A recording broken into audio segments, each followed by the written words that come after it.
To cut to the point, I'm gonna say that I thoroughly enjoyed Moon Knight. Is it among one of my all-time favorite MCU properties? No, but I thoroughly enjoyed it nonetheless. It does have its flaws and weak points, which I will touch on in just a moment, but despite those, I still think it's a solid, B-tier Marvel show. In comparison to the other Disney Plus Marvel TV shows, I think it's better than The Falcon and the Winter Soldier and Hawkeye, but even though Callum would disagree with me here, I don't think it's quite as good as Loki or WandaVision. I've never read the Moon Knight comics, but I generally knew what they were about going into this show, and I was kind of unsure how well they would translate into a TV show. And that unsureness kind of persisted for the first 3 episodes or so, but once I made it to the last 3 episodes, I started to really dig this show. Now, I'm a sucker for anything weird and creative, and this show is just stocked full with utter weird chaos. There's not a single moment that feels slow or uninteresting. It maintains the same steady, fast pace throughout the entirety of its run. If you thought WandaVision was chaotic, Moon Knight would be hold my beer. Now, I feel like that fact is both its strength and its weakness. There are moments in the show that are just so chaotic that it becomes really hard to follow.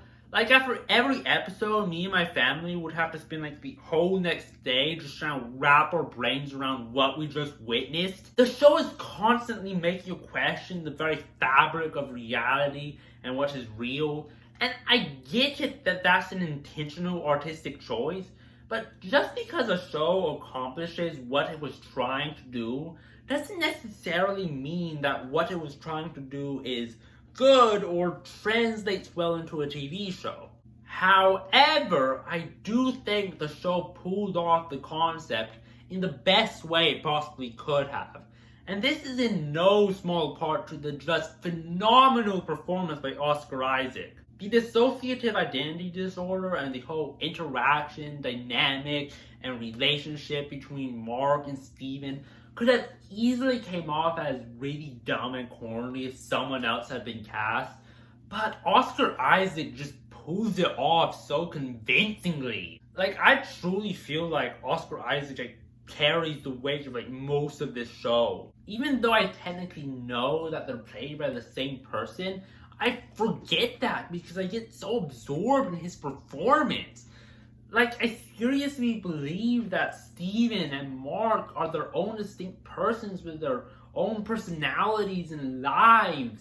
In a hospital scene, I genuinely feel like I'm watching 2 different people instead of the same actor. His performance is just so good. For me, Moon Knight represents one of the things I like most about the MCU. It tells these fantastical, absurd stories about gods and superpowers, but at its core, it's still very human and emotionally deep. 2 of the complaints my brother made about the show are that we don't see much of the actual hero, Moon Knight, and the villain wasn't very well developed. I don't really have a problem with those 2 things.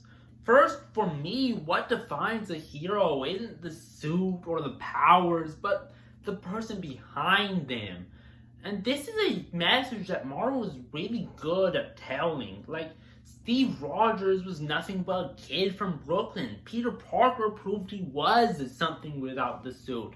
And similarly, Mark Spector and Steven are just as much the hero of Moon Knight without the suit and the powers as they are with them. This show is about getting to know them as people and who they are and their relationship with each other. Like what Mark said in the final episode, it was Steven that was his greatest superpower. What made him a hero was within himself. It was who he was. The same could be said for the central conflict of the show.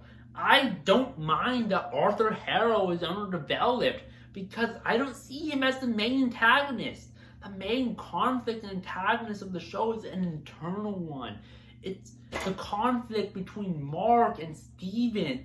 It's personal, it's human, I like it. That's pretty much all I have to say about the show for right now. Yes, it's flawed, but it's still a really, really good show.